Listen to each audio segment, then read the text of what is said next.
الحمد لله رب العالمين والصلاة والسلام على خاتم الأنبياء والمرسلين نبينا محمد وعلى آله وأصحابه والتابعين لهم بإحسان إلى يوم الدين. All praises for Allah, the Lord of the worlds, and peace and blessings be upon the seal of the prophets and messengers, our Prophet Muhammad, and upon his family and companions and all those who follow them in righteousness until the day of recompense. Al-i'lal. Al-i'lal is the changing of weak letters to lighten them, due to a heaviness or difficulty in reading them.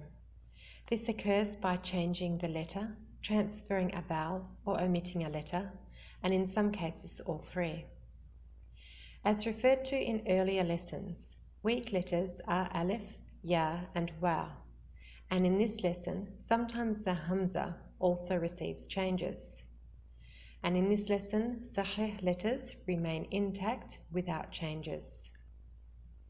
As mentioned above, there are three ways ta'lil or a change can be made to a word: changing a letter, transferring a vowel, or omitting a letter.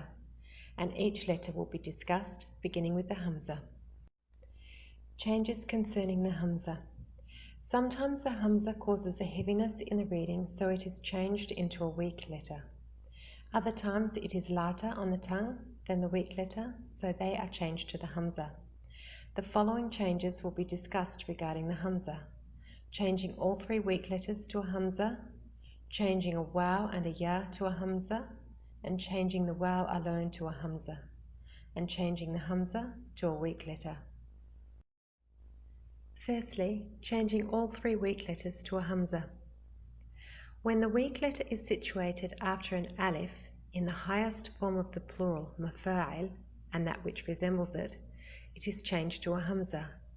For example, the alif in risala was changed to a Humzah in the plural rasail, and as in the waw in ajaiz and the ya in sahaif, providing that the following conditions are met. Firstly, it was an extra letter, otherwise it is retained as in ma'isha, ma'ayish, because the ya was original in its singular form.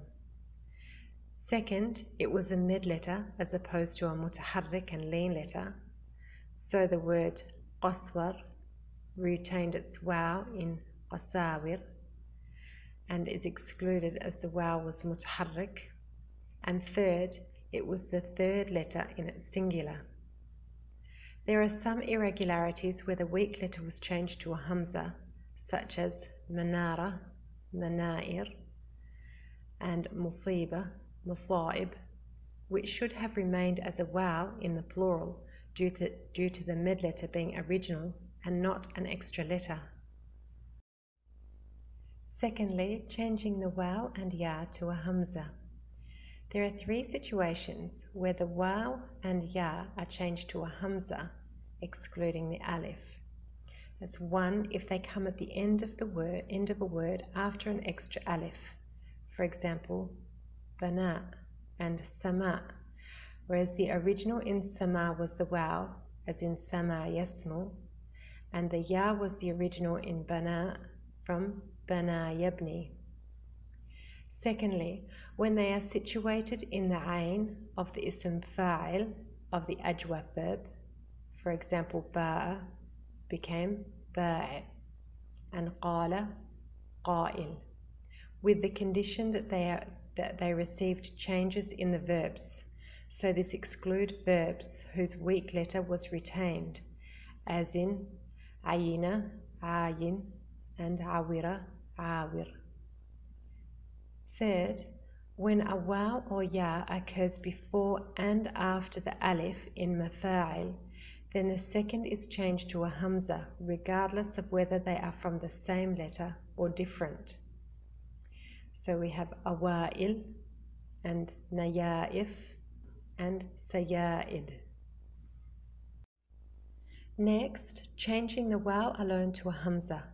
When a waw precedes another waw, the first is changed to a Humzah, as in ula and awasil. Finally, changing the Humzah to a weak letter. The places for this occurrence are many, with numerous rules, one of them as follows. When two Humzahs meet, the first one mutaharrik and the second one sakin, then the second Humzah is changed to a weak letter appropriate to the type of vowel.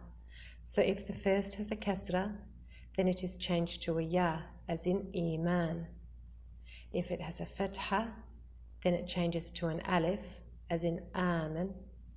And if it is madmoom, then it changes to a waw, as in uman.